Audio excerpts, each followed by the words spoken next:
आपको पता ही होगा कि लद्दाख में प्रोटेस्ट हो रहे हैं। बीजेपी ऑफिस को आग लगा दी गई है और सोनम वांगचुक को भी रिसेंटली अरेस्ट कर लिया गया है। तो आखिर क्यों लद्दाख प्रोटेस्ट कर रहा है? क्या है ये सिक्स शेड्यूल? और सेंट्रल गवर्नमेंट लद्दाख को सिक्स शेड्यूल में शामिल क्यों नहीं कर रही है? इन्हीं सवालों के जवाब हम आज की वीडियो में जानने की कोशिश करेंगे। Hello everyone, my name is Ajay Singh और आप देख रहे हैं सिविल स्टेप हिमाचल। तो चलिए आज की वीडियो शुरू करते हैं। तो चलिए देखते हैं कि रिसेंटली ये प्रोटेस्ट हुए क्यों। देखो, सोनम वांगचुक जिनको आप सभी लोग जानते हो, वो रिसेंटली अभी एक हंगर स्ट्राइक पे बैठे थे 15 दिन की। अब इनके साथ और लोग भी हंगर स्ट्राइक पे बैठे थे, है ना। और उनमें से 2 लोग जो हैं वो बीमार हो जाते हैं और उनको हॉस्पिटलाइज कर दिया जाता है। अब देखो, ये हंगर स्ट्राइक पे आखिरकार बैठे क्यों हैं? देखो, ये मांग कर रहे हैं सिक्स शेड्यूल की और फुल स्टेटहुड की, इसीलिए ये लोग हंगर स्ट्राइक पे बैठे थे। उन लोगों में से 2 लोग यहाँ पे बीमार हो जाते हैं बहुत ज़्यादा 23 सितंबर को, और उनको हॉस्पिटल शिफ्ट कर दिया जाता है, जिसकी वजह से जो यहाँ का यूथ है, लोकल यूथ है, यहाँ पे वो बहुत ज़्यादा परेशान हो जाता है। बिकॉज पिछले कुछ सालों से यहाँ पे सिक्स शेड्यूल और फुल स्टेटहुड की मांग हो रही है, पर इस पे कोई भी एक्शन नहीं लिया जा रहा। तो ये सारी चीज़ें वॉयलेंट टर्न आउट हो जाती हैं और यहाँ पे 24 सितंबर को जो ये पीसफुल प्रोटेस्ट था, ये वॉयलेंस में कन्वर्ट हो जाता है। यहाँ पे जो यूथ है वो बीजेपी ऑफिस को आग लगा देता है ना। और यहाँ पे पुलिस भी अपना रिएक्शनरी स्टेप उठाते हुए यहाँ पे टीयर गैस के गोले इन पे छोड़ देती है और इवेंचुअली यहाँ पे पुलिस को फायरिंग करनी पड़ जाती है, जिसमें 4 प्रोटेस्टर्स की डेथ हो जाती है और काफी लोग यहाँ पे इंजर हो जाते हैं। ठीक है, तो ये पूरा सिनारियो था। देखो, ये इशू न्यूज में है पिछले 2-3 सालों से, तो इस इशू को अच्छे से समझना बहुत जरूरी हो जाता है। और किसी भी इशू को समझने से पहले हमें उसका बैकग्राउंड जरूर समझना पड़ता है। तो चलिए इस इशू का बैकग्राउंड देखते हैं। अब देखो, यहाँ पे क्या हुआ ना कि 2019 में आर्टिकल 370 को एब्रोगेट कर दिया गया। इसको खत्म करने के बाद यहां पे 2 यूनियन टेरिटरीज बनाई गई, एक जम्मू एंड कश्मीर और दूसरी लद्दाख। जम्मू एंड कश्मीर को स्टेट लेजिस्लेचर दे दिया गया, बट लद्दाख को स्टेट लेजिस्लेचर नहीं दिया गया। यहां पे बनाई गई एक Ladakh autonomous hill development council of ले एंड कारगिल, है ना, ताकि इस पूरे रीजन को क्या किया जा सके, एडमिनिस्टर किया जा सके। बट इस काउंसिल के पास बहुत लिमिटेड पावर्स दी गई। Before abrogation of article 370 Ladakh की रिप्रेजेंटेशन थी आपकी वहां के स्टेट लेजिस्लेचर में। जैसे कि वहां की जो स्टेट लेजिस्लेटिव असेंबली है, वहां पे 4 मेंबर्स जाते थे और 2 मेंबर्स जाते थे लेजिस्लेटिव काउंसिल में, है ना। तो टोटल 6 मेंबर की यहाँ पे रिप्रेजेंटेशन होती थी उनकी जम्मू कश्मीर स्टेट लेजिस्लेचर में। ठीक है, बट इसके बाद देखो यहाँ पे इनकी रिप्रेजेंटेशन खत्म हो गई। तो चलिए देखते हैं आर्टिकल 370 की अबॉलिशन के बाद जम्मू एंड कश्मीर का नक्शा दिखता कैसा था। देखो, जम्मू एंड कश्मीर को लद्दाख और जम्मू एंड कश्मीर में डिवाइड कर दिया गया था। तो J&K में इतना एरिया रखा गया, है ना। और ये जो पूरा का पूरा एरिया था, ये जो आपको यहाँ पे दिख रहा है, इसको डाल दिया गया लद्दाख के अंदर। और जैसे कि आपको पता है कि जो ये लद्दाख के अंदर एरिया है, इसमें से सारा एरिया हम कंट्रोल नहीं करते हैं। ये जो पाकिस्तान ऑक्यूपाइड कश्मीर है, इसको पाकिस्तान कंट्रोल करता है, और ये जो रीजन है अक्साई चीन वाला, इसको चाइना कंट्रोल करता है। तो जो प्रेजेंटली यहाँ पे उस टाइम पे जो यहाँ पे एरिया आया, वो इतना एरिया आपके लद्दाख के अंदर आया। और लद्दाख को इन्होंने 2 डिस्ट्रिक्ट्स में डिवाइड कर दिया गया, एक कारगिल और लेह। अब जो कारगिल डिस्ट्रिक्ट के लोग थे, यहाँ पे मुस्लिम मेजॉरिटी के लोग रहते हैं, तो ये शामिल नहीं होना चाहते थे लेह के साथ, बिकॉज लेह में आपके बुद्धिस्ट मेजॉरिटी ज्यादा है। ठीक है, तो आई होप आपको ये चीज समझ आई होगी। अब आज की डेट में अगर देखें तो जो लद्दाख है उसको 7 डिस्ट्रिक्ट में डिवाइड कर दिया गया है, जैसे कि द्रास, कारगिल, शाम, नुब्रा, ले, जांस्कर, है ना। इस तरह की 7 वहां पे डिस्ट्रिक्ट हैं। तो आई होप इतना आपको अभी तक समझ आया होगा। अब देखो, जब आर्टिकल 370 एब्रोगेट हुआ ना, तो सिर्फ वो अकेला आर्टिकल हटाया नहीं गया कॉन्स्टिट्यूशन से, उसके साथ एक और आर्टिकल हटाया गया, आर्टिकल 35A। अब देखो, आर्टिकल 35A बोलता क्या है। देखो, article 35A of Indian constitution आपका एम्पावर करता है J&K कि जो स्टेट लेजिस्लेचर है उसको, कि वहां पे वो परमानेंट रेजिडेंट को डिफाइन कर सके, कि वहां के जो परमानेंट रेजिडेंट है वो कौन होंगे, और उन परमानेंट रेजिडेंट्स को कुछ स्पेशल राइट्स और प्रिविलेजेस दिए जाएंगे। कैसे स्पेशल राइट्स और प्रिविलेजेस? यहां पे राइट टू ओन प्रॉपर्टी, ठीक है, कि वहां के ही जो रेजिडेंट होंगे वो ही लैंड ले पाएंगे J&K में। ये आर्टिकल 35A से पहले की बात है, जब आर्टिकल 370 और 35A को रिमूव कर दिया गया कॉन्स्टिट्यूशन से, उससे पहले की बात है। उस टाइम पे परमानेंट रेजिडेंट डिफाइन कर सकती थी स्टेट लेजिस्लेचर, और उन परमानेंट रेजिडेंट्स को कुछ स्पेशल पावर्स थी, जैसे कि राइट टू ओन प्रॉपर्टी, मतलब वही प्रॉपर्टी खरीद सकते थे, बाकी कोई यहाँ पे प्रॉपर्टी नहीं खरीद सकता था। देखिए दूसरा इनको राइट मिलता था, राइट टू एम्प्लॉयमेंट। यहाँ पे मेजॉरिटी ऑफ जॉब्स में इन्हीं का ही मतलब इन्हीं को ही अपॉइंटमेंट दी जाती थी, है ना। और तीसरी जो चीज थी वो थी right to avail state sponsored welfare scheme. अगर स्टेट ने कोई वेलफेयर स्कीम चलाई है तो उसको भी अवेल करने की पावर इन परमानेंट रेजिडेंट्स के पास थी। अब देखो, जब आर्टिकल 370 और आर्टिकल 35A हटाना, तो ये जो सारी जो स्पेशल प्रिविलेजेस इनको मिलते थे ये सारे हट गए। JNK वाले लोगों के भी हटे और लद्दाख वाले के लोगों के भी हटे। अब यहाँ पे ये लोग क्या बोल रहे हैं कि भाई पहले तो हमारे को सीट्स भी मिलती थी, रिप्रेजेंटेशन भी मिलती थी, यूनियन टेरिटरी बनने से हमारी एक तो रिप्रेजेंटेशन भी गई, प्लस दूसरी चीज है कि जो ये थोड़े बहुत राइट्स हमारे को मिलते थे आर्टिकल 35A के अंतर्गत, वो भी हमारे चले गए। अब देखो ये चाहते हैं कि लद्दाख का जो रीजन है, वहां की जो ज्योग्राफी है वो थोड़ी फ्रेजाइल ज्योग्राफी है, वहां पे अगर थोड़ी भी चीज हुई ना, वहां पे अगर थोड़ी भी डेवलपमेंटल एक्टिविटीज स्टार्ट करी गई तो उसका दूरगामी प्रभाव देखने को मिल जाता है। और दूसरी चीज वहां पे ना बहुत बड़ी जो प्रॉब्लम है वो है वाटर की, ठीक है। अगर वहां पे बाहर से लोग आएंगे, बाहर से लोग लैंड परचेज करेंगे, तो वहां पे बहुत ज्यादा एक तो पॉपुलेशन प्रेशर पड़ेगा, वहां के जो रिसोर्सेज हैं वो जो लद्दाख के लोग हैं उनसे, मतलब उनको लग रहा है कि उनसे छीन के उन लोगों को दे दिए जाएंगे जो लद्दाख के है भी नहीं, है ना।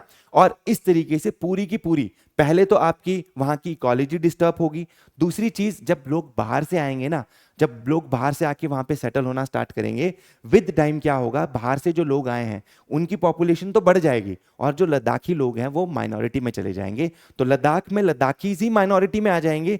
इसीलिए ये मांग कर रहे हैं कि भाई इनको फुल स्टेटहुड दे दिया जाए, प्लस इनको 6th शेड्यूल में ऐड कर दिया जाए। अब 6th शेड्यूल ना आपको कुछ प्रोटेक्शन देता है, ठीक है, उन प्रोटेक्शंस की बात हम आगे करेंगे, ठीक है। तो ये बेसिकली इनकी जो है थोड़ी बहुत डिमांड है। अब देखो इसको फॉर्मली भी देख लेते हैं कि क्या क्या डिमांड है। पहली चीज तो ये मांग रहे हैं फुल फ्लेज्ड लेजिस्लेचर, स्टेटहुड मांग रहे हैं, और इनको लेजिस्लेचर भी चाहिए जहां पे उनकी रिप्रेजेंटेशन हो सके। जैसे कि मैंने आपको पहले बताया था कि उनकी पहले जम्मू एंड कश्मीर की स्टेट लेजिस्लेचर में कुछ रिप्रेजेंटेशन होती थी, तो ये मांग रहे हैं लेजिस्लेचर, ठीक है। चलो दूसरी चीज है कॉन्स्टिट्यूशनल सेफगार्ड मांग रहे हैं अंडर शेड्यूल 6, ठीक है। तो शेड्यूल 6 में ये एंट्री मांग रहे हैं अपनी।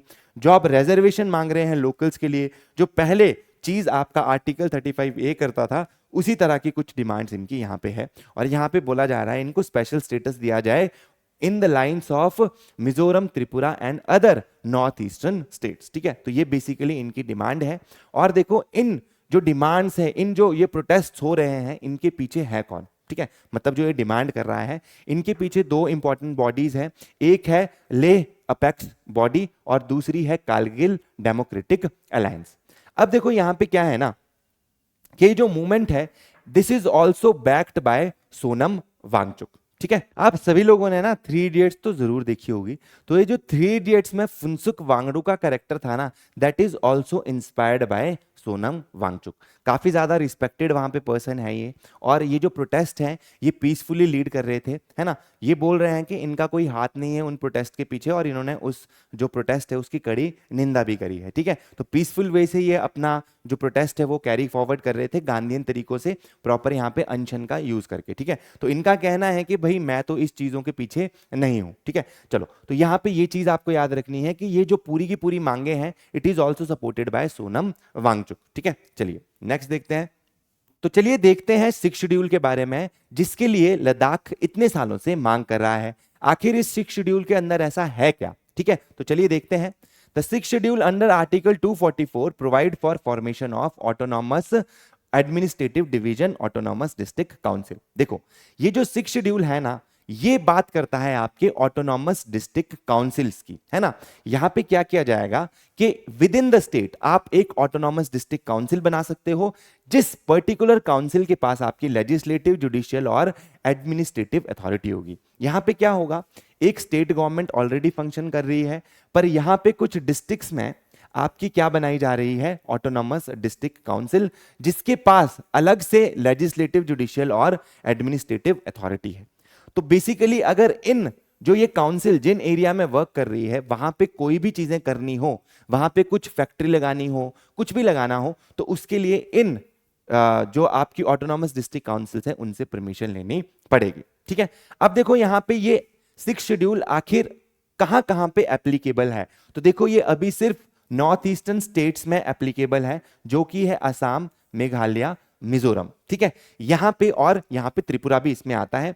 यहां पे असम, मेघालय, मिजोरम में 3 काउंसिल्स बनी है, मतलब 3 ऑटोनॉमस डिस्ट्रिक्ट काउंसिल है, और यहां पे त्रिपुरा में सिर्फ एक ही ऑटोनॉमस डिस्ट्रिक्ट काउंसिल बनाई गई है। देखो बहुत बार ना इंडियन पॉलिटी में जब आपसे क्वेश्चन पूछा जाएगा एग्जाम में, एचएस हो गया, आईएएस हो गया, नायब तहसीलदार, जितने भी एग्जाम्स है उन सब एग्जाम में एक क्वेश्चन आता है कि 6 शेड्यूल में कौन कौन सी स्टेट्स आती हैं।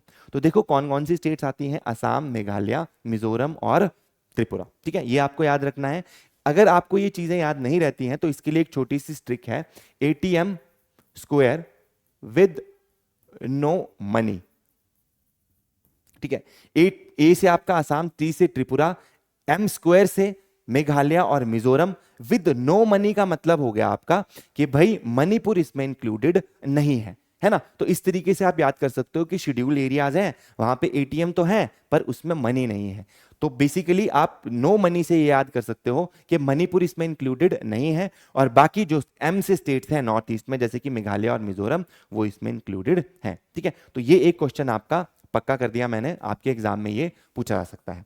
अब देखो यहां पे जो एडीसीज होती हैं, देखो ADCs have up to 30 members with a term of 5 years. यहां पे इसमें एडीसीज जो है उसमें 30 मेंबर्स हो सकते हैं और यहां पे 5 साल का इनका टेन्योर होता है। They can make laws, rules, regulation with regard to land, forest, water, agriculture, village, councils, health, sanitation, village and town policing, inheritance, marriage and divorce, social custom and mining। तो देखो इतनी सारी पावर्स किसके पास हैं, autonomous district council के पास। ये इन चीजों से रिलेटेड आपके लॉज, रूल्स, रेगुलेशंस बना सकते हैं। ठीक है, तो अगर कल की डेट को लद्दाख में कोई माइनिंग लीज देनी हो तो इन ऑटोनॉमस डिस्ट्रिक्ट काउंसिल से पूछना पड़ेगा, अगर 6 शेड्यूल में लद्दाख को शामिल कर लिया जाता है। ठीक है, अब देखो यहां पे एक एक्सेप्शन है, जैसे कि मैंने आपको बोला कि 30 मेंबर होते हैं ऑटोनॉमस डिस्ट्रिक्ट काउंसिल में, बट यहां पे जो असम की बोडोलैंड टेरिटोरियल काउंसिल है इसमें 40 लोगों से ज्यादा हैं एंड इसके पास right to make laws on 39 issues. ठीक है, तो यहां पे 39 ऐसे मैटर्स हैं जिन पे ये क्या कर सकता है, लॉज बना सकता है, बोडोलैंड टेरिटोरियल काउंसिल इन असम। ठीक है, चलिए अब देखो यहां पे देखते हैं कि लद्दाख को क्या 6 शेड्यूल में शामिल किया जा सकता है, क्या कॉन्स्टिट्यूशन में इस तरह के कुछ प्रोविजंस हैं। चलो देखते हैं। अब देखो यहां पे notably no region outside north east has been included in the 6 schedule. देखो 6 शेड्यूल आपको कुछ स्पेशल पावर देता है। अगर ना आपकी ये पावर लद्दाख को दे दी गई ना तो बाकी स्टेट्स है ना भी 6 शेड्यूल की मांग करेंगी। ठीक है, तो बाकी जगहों से भी ये मांग उठनी स्टार्ट हो सकती है, इसीलिए सेंटर थोड़ी रिलक्टेंट शो कर रहा है। तो सिर्फ नॉर्थ ईस्टर्न स्टेट्स हैं जहां पे आपके 6 शेड्यूल में जो चीजें 6 शेड्यूल की जो स्टेट्स हैं वो नॉर्थ ईस्टर्न रीजन में ही है, बाकी नहीं है।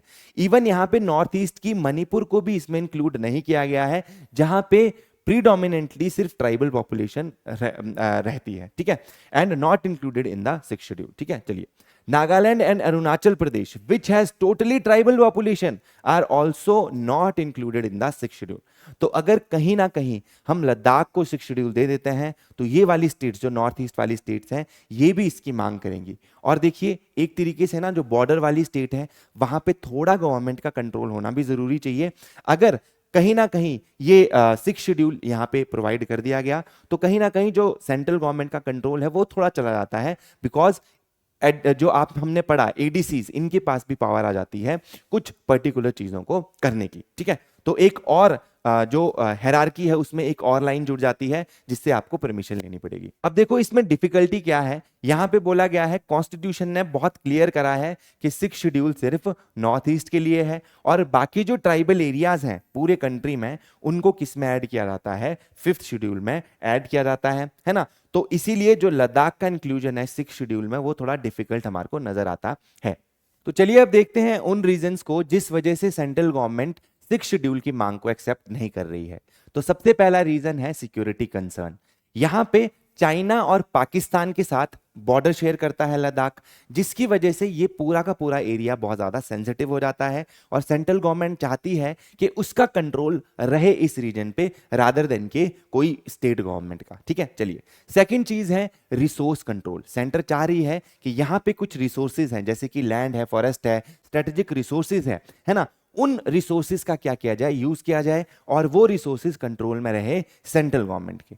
थर्ड चीज है सेंट्रल बोल रही है कि ऑलरेडी यहां पे बॉडी है तो है, हिल डेवलपमेंट काउंसिल है, हम उन्हीं को थोड़ी और पावर दे देंगे, है ना। सेंटर प्रेफर कर रही है कि उन्हीं को स्ट्रेंथन किया जाए रादर देन इनको स्टेटहुड या सिक्स शेड्यूल में शामिल करने के। और यहां पे देखो अगर ये मांग एक्सेप्ट कर दी गई तो बाकी स्टेट से भी मांग उठेगी कि हमारे को भी सिक्स शेड्यूल में ऐड कर लिया जाए। ठीक है, तो इस रीजन की वजह से ये एक्सेप्ट नहीं किया जा रहा।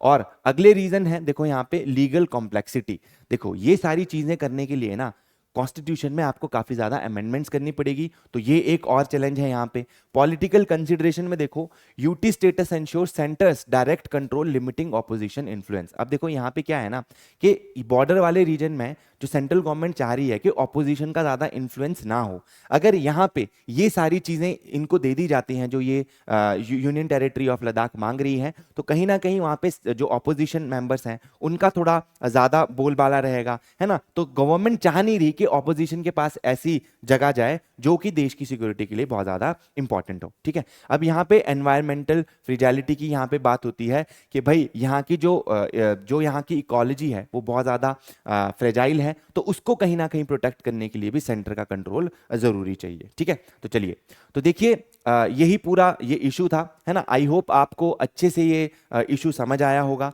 अगर आपको कोई भी डाउट्स है तो आप कमेंट सेक्शन में पूछ सकते हो। आज के लिए इतना ही, धन्यवाद।